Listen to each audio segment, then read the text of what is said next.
Yung sa BID po, please coordinate. Makuha natin lahat ng pangalan tapos imbitahan natin the next hearing. Thank you, Chairman. Thank you, Congressman Paduano. Congressman Flores, please proceed. Thank you, Mr. Chair. The DG Wilkins, sir, last na lang po, a few more questions lang about that Dumoy raid po.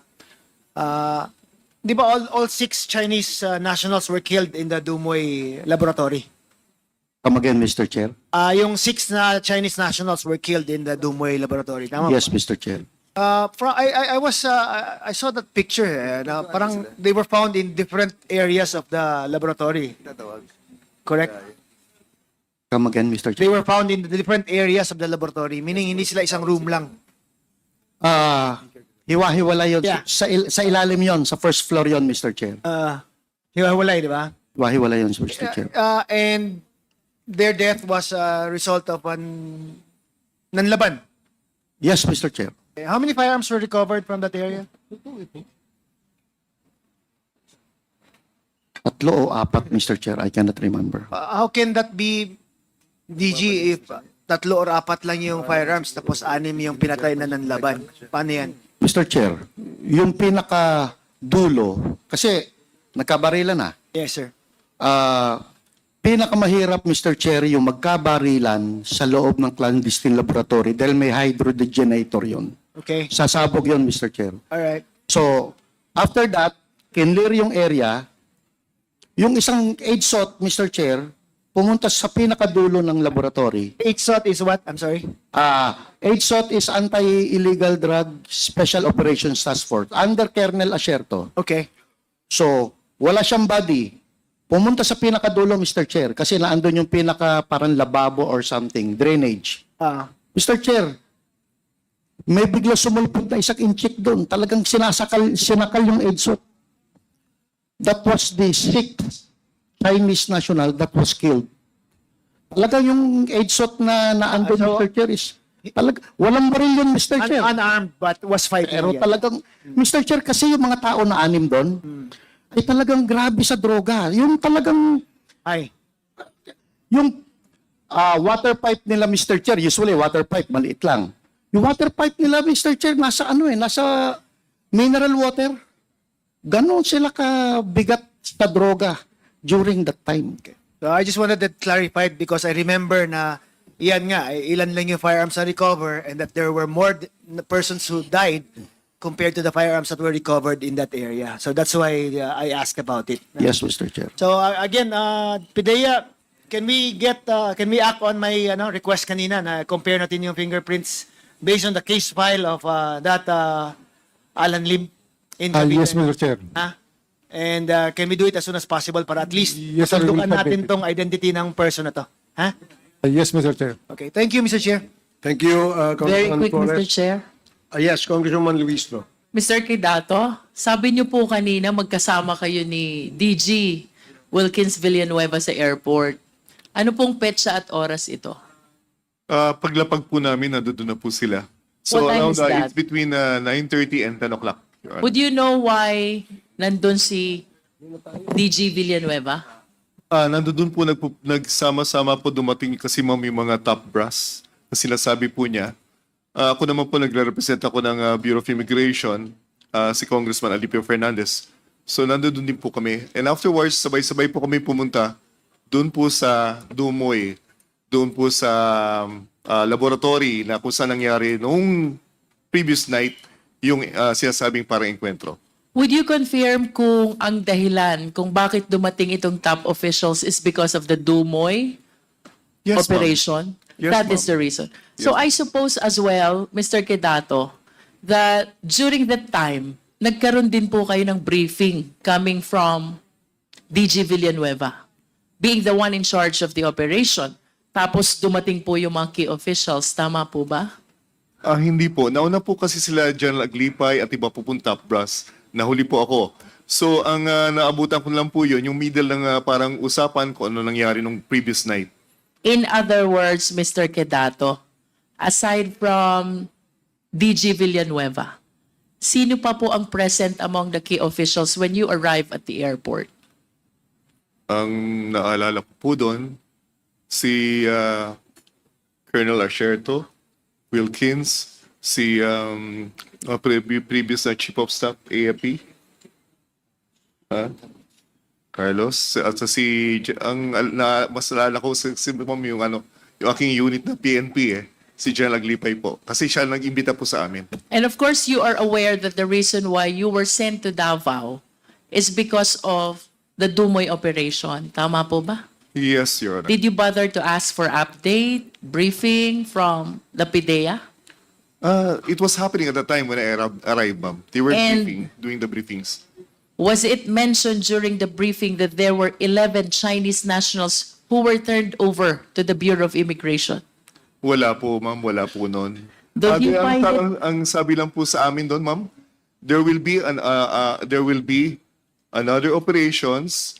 Nakikipag-coordinate po yung PIDEA with the local BI office doon sa Davao at Don't that you time. find it strange, Mr. Kidato?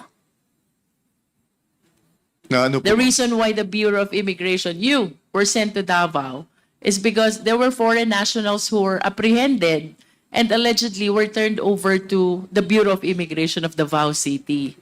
Don't you find it strange na hindi po kayo in-update ni Director General Villanueva about that turned over that happened just a night ago, a day ago? Ma'am, allow me to explain, Your Honor. Nalaman ko lang po na meron pong nangyayaring mga iba pang operations. Nung nandoon na po ako doon sa Dumoy, na sinasabi nila simultaneously meron po silang ini-implement na parang check doon sa other side naman po, doon sa parang apartment. But I have not set foot over there, ma'am. Mr. Kidato, you mentioned a while ago that they conducted a briefing when you arrived. Yes, ma'am. Informal po. And I believe that this is one salient incident which transpired during that Dumoy operation. And the reason why BI is being represented during this time is because it involves foreign nationals. Tama po ba? Yes, ma'am. You were informed that there were 6 killed Chinese nationals. Doon po nakafocus, ma'am, yung Yes, briefing. but why were you not informed that there were 11 Chinese nationals who were turned over alive to the Bureau of Immigration? Later ko na lang po nalaman yun, ma'am, nung bandang hapon na po. From whom? Was it an official information? Yes, ma'am. From General Wilkins, Colonel Wilkins. With all due respect, I find it somewhat like a selective briefing. You were briefed about those who were killed, but you were not briefed at all officially with respect to the 11 turned over alive to the Bureau of Immigration. As I understand from the briefing that he was saying a while ago, ginawa yata po man kailang operations sa Arlene. Nung kami nandoon pa yata sa Dumoy, while we were visiting Dumoy, and I had no information about that kung ilan na nahuhuli o may hinuhuli ba, ma'am. Yun lang po. You arrive at around 9 o'clock? Is that what you said? At around between 9:30 and 10 o'clock, ma'am. 9:30 and 10 o'clock of January 1. Yes, ma'am. DG Villanueva, anong oras at petsa niyo po ba tinurn over itong 11 Chinese nationals sa Bureau of Immigration? Mr. Chair, talagang, I'm sorry, talagang hindi ko ma-remember yung doon sa Arlene apartment na after operation At because least I was focused more on the laboratory. On the kasi follow-up operation. I understand. I aside heard from you. follow-up, Mr. Chair, is nagdatingan kasi doon, yung briefing na kinakandak ko sa airport, Mr. Chair, is that ito yung kinikwento ko yung operation sa Dumoy. It's not really kung ano pa yung mga operation na andyan. Na andun yung top brass, kinuwento ko what happened. Kinuwento ko kung saan nagumpisa, kung saan natapos. Because after that, Mr. Chair, dumiretso na kami sa Dumoy apartment. Sa Dumoy laboratory. Ngayon, merong PIDEA, composite ng PIDEA, Davao City Police Office, and BID na nag-follow-up operation sa Arlene apartment in which wala akong personal knowledge na dumiretso sila sa Arlene apartment. Ang ano lang is follow-up. because I'm more focused doon sa mga VIPs na naandun na to brief them on where dito saan ang enkwentro, itong machine na to, para saan ito, because naandun lahat, Mr. Chair. Naandun si late Secretary Reyes, naandun si General Aglipay, naandun si General De if I Leon. may interrupt. I understand that from your own testimony and that of Mr. Quedato, the reason why these key officials arrive in Davao is because of the Dumoy operation. Tama po ba? Yes, Mr. Chair. Would you not agree with me that the apprehension of the 11 Chinese nationals, if not part, is a follow-through of the Dumoy operation?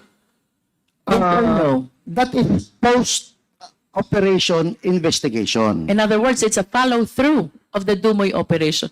Don't you Ye- find it yes, significant to include it in the briefing to the top officials who arrived for the purpose of that Dumoy operation? I was not aware of that post. I just ordered SPO for Carillo, o anuhan nyo yan, balikan nyo yan. But I was not aware during that time na magpa-follow up na pala sila during that time na nag-aasikaso ako ng mga VIPs on that following day. Are you trying to tell us, DG Villanueva, that when these key officials arrive, wala pang naa-apprehend na 11 Chinese Wala nationals? pa, Mr. Chair. Wala pa po. Ang focus ko noon is ayusin sila dahil pumunta sila not because of this Chinese na inapprehend but because of the Dumoy anti-clandestine laboratory operation.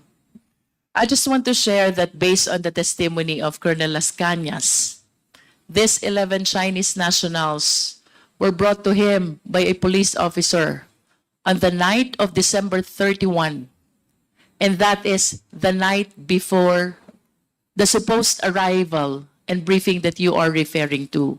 Well, I'm not preempting the truth, DG Villanueva. I am just trying to reconcile Yes. the facts that we are eliciting from this Quadcom hearing.